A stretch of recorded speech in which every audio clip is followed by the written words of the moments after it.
अस्सलाम वालेकुम जी, welcome back to my channel. कैसे हैं आप सब? आई होप सब खैरियत से होंगे। अल्हम्दुलिल्लाह हम सब भी बिल्कुल ठीक है, खैर आफियत से हैं। अल्लाह ताला आप सबको अपने हिफ्ज़ ईमान में रखे, जहाँ में रहें, खुश रहें, आबाद रहें, आमीन सुम्मा आमीन। जिस दिन मैं सोचती हूँ आज मैंने खाना नहीं बनाना, यानी कि खाना जो पड़ा हुआ है वही खाएंगे, लेकिन उसी दिन कुछ ना कुछ ऐसा हो जाता है कि मुझे डबल खाना बनाना पड़ जाता है। अभी कुछ देर पहले मेरे भाई की कॉल आई कि वो लोग यहाँ से गुजर रहे हैं, रायवन जा रहे हैं। यहाँ से रास्ते में ही पत्तों की को क्रॉस करके जाते हैं, साहिवाल से अगर आएँ तो उन्होंने बोला कि मेरे साथ दोस्त भी आ रहे हैं, तो रास्ते में हम लोग आएंगे वापसी पे आपकी तरफ जावियर से मिलने के लिए। आलू और चिकन मैंने छोटे चूल्हे पे बॉईल होने के लिए रख दिया था। अभी मैं यहाँ से कोई सब्ज़ी ढूंढ रही हूँ। आज ही मामू वेजिटेबल्स लेकर आए हैं, थैलियों में वैसे ही पड़ी हुई हैं। तो ये जी एक गाजर हम इसमें शामिल करेंगे। गाजर मैं इसलिए भी शामिल कर लेती हूँ कि जाविर शौक से खा लेता है। उसको अगर पता चले कि किसी चीज़ में गाजर डली हुई है तो वो लाजमी टेस्ट करता है।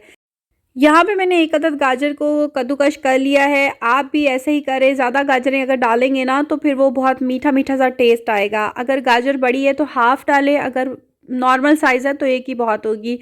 तो इधर जी हम लोग तैयारी कर रहे हैं पुलाव की। रात का टाइम है तो पिसी हुई लाल मिर्च का इस्तेमाल हम बहुत कम करेंगे। सब्ज़ मिर्चों का इस्तेमाल मैं ज़्यादा करूँगी, या थोड़ी सी काली मिर्च डाल दूँगी अगर रात में कोई मसला ना हो, पुलाव खाने के बाद जलन वगैरह ना हो। तो अम्मी आटा गूंद रही हैं, हम दोनों फटाफट से तेज़ी से काम कर रहे हैं साथ साथ। और किचन समेटने की भी फुर्सत नहीं थी, क्योंकि अचानक से भाई ने छापा मारने वाली बात की है। खाने में तो आज शलजम गोश्त बने थे, तो सालन की टेंशन नहीं है, सालन हम वही चलाएंगे। सिर्फ हम फ्रेश ताज़ा ताज़ा सा पुलाव बना लेंगे और साथ में कबाब बना लेंगे। मुझे ये काम बहुत ही आसान लगता है कि मैरिनेट करके आप रख दो, उसके बाद बाकी जो काम करने आप एक्स्ट्रा वो काम कर लो, उसके बाद ही आप खाना बना सकते हैं आसानी से। क्योंकि मुझे पता नहीं था भाई लोग किस टाइम तक आएंगे, वरना मैं ये सारा बना के रख लेती। बट मैं मैरिनेट करके रख दूँगी, और जब पता चलेगा कि वो वहाँ से निकल गए हैं, आधे घंटे पौने घंटे का रास्ता है, तब मैं खाना बनाना स्टार्ट कर दूँगी। तो यहाँ पे जी सब कुछ मैंने डाल दिया, खड़े मसाले भी डाल दिए, पिसे हुए मसाले भी थोड़े बहुत ऐड कर दिए हैं। चिकन में जिंजर गार्लिक पेस्ट भी ऐड कर दिया। अब इसको हम मैरिनेट करके रख देंगे।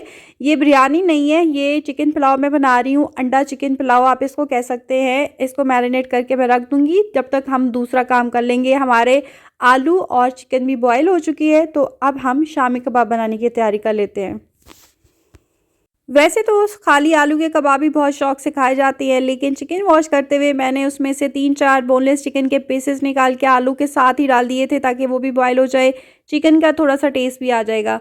तो यहाँ पे जी हमने चिकन को भी अच्छी तरह से रेशे अलग कर लिए हैं, आलू भी मैश कर लेंगे। इसके अंदर हमने कैरेट्स भी डाल देनी है और चिकन भी डाल देना है। बहुत ही मज़े के क्लासी किस्म के आपके कबाब तैयार हो जाएंगे, और कोई ज़्यादा खर्चा भी नहीं आया। जस्ट 3 पीसेस थे मेरा ख्याल है आपके सामने, मैंने 3 से 4 पीसेस चिकन के छोटे छोटे डाले थे।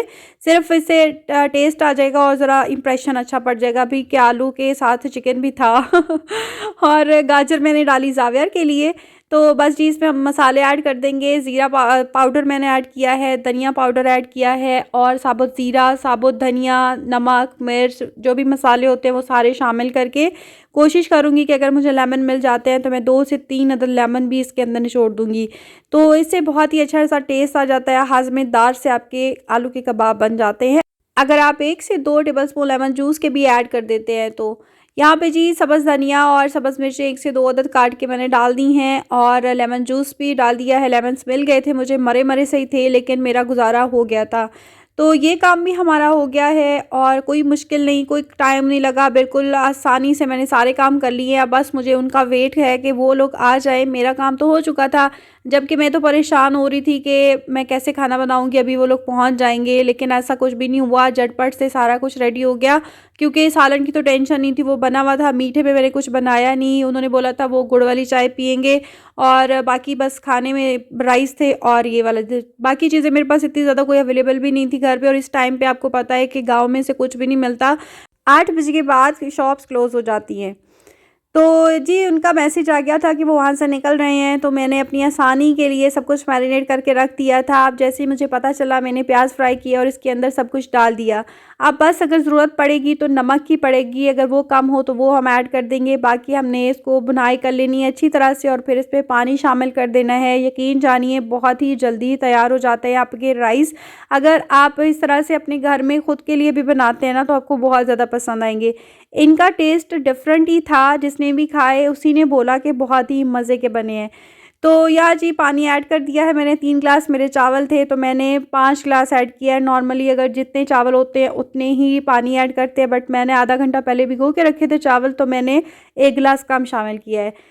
दूसरी तरफ कबाब फ्राई कर लेते हैं और मैंने अंडे भी बॉईल होने के लिए रख दिए हैं। मैंने सोचा कि ठंड में वो लोग आ रहे हैं तो चलो अंडे भी ऊपर डाल देंगे, अंडे भी खाए जाएंगे।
जी जनाब, तो खाना हमारा रेडी हो चुका है लेकिन अभी तक वो लोग नहीं आए। चावलों को दम लगने वाला है, रायता बन चुका है, कबाब बन चुके हैं। अम्मी मेरे साथ ही थी लेकिन मेरी कोशिश थी कि अम्मी ना ही उठे, सो ही रहे हैं, उनको डिस्टर्ब ना करूं मैं, क्योंकि वो बहुत जल्दी सुबह उठ जाती हैं उसके बाद सोती नहीं है।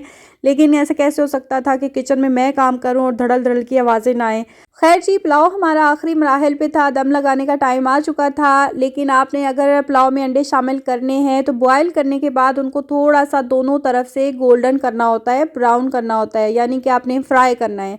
फ्राई करने के बाद आप इसमें शामिल करेंगे तो फिर अंडे आपके टूटेंगे नहीं और प्यारी सी ज़बरदस्त किस्म की लुक आ जाएगी। तो यहाँ पे जी हमने दम लगाते हुए क्या करना है कि थोड़ा सा पुदीना और फ्रेश धनिया इसके ऊपर आपने इस तरह से डाल देना है। इससे इतनी मज़ेदार खुशबू, इतना अच्छा टेस्ट आता है कि आप यकीन कीजिए जब आप ख़ुद बनाएंगे ना तब आपको पता चलेगा, क्योंकि ऐसे तो मैं आपको टेस्ट करा नहीं सकती। तो लीजिए जी, ये चारों चीज़ें हमने शामिल कर दी हैं, तीनों चीज़ें। अब चौथी चीज़ क्या है, थोड़ा सा रूह केवड़ा ऐड करूँगी मैं और इसमें जायफल जवित्री का पाउडर थोड़ा सा ऐड करूँगी मैं। ये कुछ चंद चीज़ें डाल देने से आपके जो स्पेशल गेस्ट हैं ना हैरान हो जाएंगे, बिरयानी को भूल के बोलेंगे कि क्या मज़ेदार सा आपने पुलाव बनाया है। वो भी अंडा पुलाव जब आप सर्दियों में अपने गेस्ट के सामने रखते हैं ना तो बहुत ही अच्छा लगता है। तो यहाँ पे जी अम्मी बनाएंगी रोटी और सालन हमारा गर्म हो चुका है, पुलाव भी रेडी हो चुका है, मज़ेदार सा, खुशबूदार सा, वेरी टेस्टी, वेरी डिलीशियस। अब हम इसको सर्विंग कर लेते हैं। सर्विंग भाई खुद ही करेंगे, हमें इजाज़त नहीं है ड्राइंग रूम में जाने की। जब बाहर से कोई गेस्ट आते हैं, स्पेशली भाई के दोस्त जब आते हैं ना तो हमें अलाउ नहीं होता कि हम वहाँ पर भिनक, मक्खी की तरह भिनक भी नहीं सकते हैं। तो रात के 11:30 बजे ऑलमोस्ट हो चुके हैं। जावियर भी सो रहे हैं, जावियर के दादा भी सो रहे हैं। जावियर से मिलने तो आए थे भाई, लेकिन इतना लेट आए कि वो सो गया इंतज़ार कर करके। अभी थोड़ी देर तक मैं इसको उठा दूंगी ताकि वो मिलने से, क्योंकि भाई बहुत ही अटैच है जावियर से और जावियर इनसे बहुत अटैच है। ज़्यादा टाइम इनका आपस में एक दूसरे के साथ गुजरा है तो बहुत ज़्यादा एक दूसरे से लगाव भी है इनको। तो खाना वाना हो गया था जी, चाय भी हमने चढ़ा दी थी, क्योंकि अभी लोगों ने वापस जाना है, 2 घंटे की ड्राइव करके जाना है इन्होंने साहिवाल, रुकेंगे नहीं आज ये। और चाय में मैंने थोड़ा सा गुड़ ज़्यादा डाला था ताकि इनकी ठंड उतर जाए। सर्दी लग रही थी भाई को, सर्दी तो लगनी थी, कोई जैकेट नहीं पहनी, कोई चादर नहीं ली हुई, बस अपने शशके पूरे करने होते हैं। तो खैर जी, यहाँ पे देखें आप, कोई बंदा नहीं है, कोई बंदे की ज़ात नहीं है, सन्नाटा छाया हुआ है। रात के तकरीबन 12 बज चुके हैं। अभी मैं आपको टाइम भी दिखाऊंगी, मुझे याद नहीं आ रहा, 12 साढ़े 12 बजे ये लोग निकल गए थे वापसी के लिए और मरियम भी हमारे साथ ही थी हेल्प के लिए। ऐसे मौके पे वो आ जाती हैं, मुझे बोलती रहती है कि मुझे बुला लिया करे बाजी, लेकिन मैं बुलाती नहीं हूँ, मुझे अच्छा नहीं लग रहा था। मैंने सोचा कि वो सो रही होगी, लेकिन जैसे ही उसको गाड़ी की आवाज़ आई, भाई की आवाज़ आई तो वो आ गई थी। यहाँ पे जी सब कुछ हो चुका है, लेकिन अम्मी को कहाँ सुकून मिलता है। अम्मी ने बर्तन वॉश करके ही सोना है, जबकि सुबह हमारी हेल्पर्स आती हैं ना, तो उनके हमने बर्तनों की ड्यूटी भी उन्हीं की होती है। अगर अली रोता तो नहीं है बेटा, बड़ा स्ट्रॉन्ग बेटा है। हाँ जावेद, आपसे मिलने तो मामू आए थे, है ना? आपकी वजह से आए हैं। देखो आप ऐसे रोगे तो फिर क्या बात है बेटे।